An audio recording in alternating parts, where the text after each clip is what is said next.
दर्यापूर तालुक्यातील येवदा सातेगाव बाग रस्त्यावरील पुलाच्या बांधकामाचे भूमिपूजन होऊ नये, बांधकामाला सुरुवात न केल्याने तसेच लेंडी नाल्यावरील पुलाच्या बांधकामासाठी 9 ऑगस्टला क्रांतिदिनी प्रहार जनशक्ती पक्षाच्या वतीने प्रेतयात्रा काढून आंदोलन केले जाणार आहे।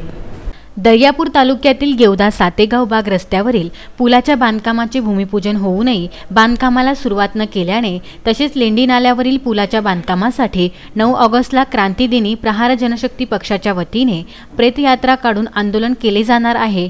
सातेगाव बाग रस्ता पुलाचे बांधकाम मंजूर झाल्यानंतरही अद्यापही याचे बांधकाम पूर्ण झाल्याने तसेच लेंडी नाल्याच्या पुलाकरिता प्रहारच्या वतीने गेल्या अनेक वर्षापासून पाठपुरावा सुरू आहे। याच लेंडी नाल्याकरिता मागील वर्षी गावकऱ्यांनी प्रहार जनशक्ती पक्षाचे संपर्क प्रमुख प्रदीप वडतकर यांच्या नेतृत्वात अर्धनग्न आंदोलन करण्यात आले होते। त्यामुळे आता पुन्हा संतप्त प्रहारच्या कार्यकर्त्यांनी क्रांतिदिनी प्रदीप वडतकर यांच्या नेतृत्वात प्रेतयात्रा आंदोलन करण्याचा निर्णय घेतला आहे। पावसाळ्याच्या दिवसात नादुरुस्त पुलावरून शेतकऱ्यांना शेतीची कामे करण्यासाठी जीवाचा आटापिटा करावा लागत असून या मार्गाने जीव मुठीत घेऊन रहदारी करावी लागत आहे।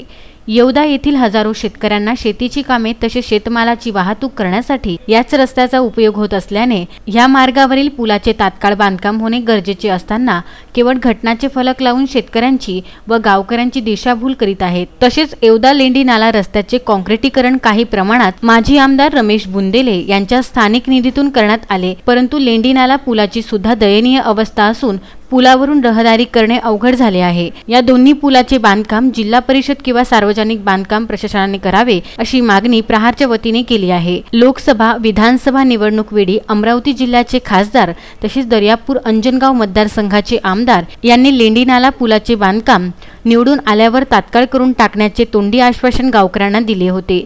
त्यामुळे निवडणूक आलेल्या स्थानिक खासदार आमदार यांनी सुद्धा या पुलाच्या बांधकामासाठी आपल्या स्थानिक निधीतून मदत करतील याबाबत गावातील गावकरी आशा ठेवून आहेत। या दोन्हीही पुलाचे बांधकाम तात्काळ करण्यात यावे याबाबत पुन्हा प्रहार जनशक्ती पक्षाच्या वतीने जिल्हा परिषद बांधकाम विभागाला निवेदन दिले असून गावातील रहदारीवरील रस्त्याचे पुलाचे बांधकामाबाबत तात्काळ कार्यवाही करून पुलाचे बांधकाम करण्यात यावे, अन्यथा क्रांतिदिनी 9 ऑगस्ट रोजी प्रेतयात्रा काढून आंदोलन करण्याचा इशारा प्रहार व गावकऱ्यांच्या वतीने देण्यात आला आहे। सुरेंद्र वेशने, विदर्भ न्यूज, अमरावती।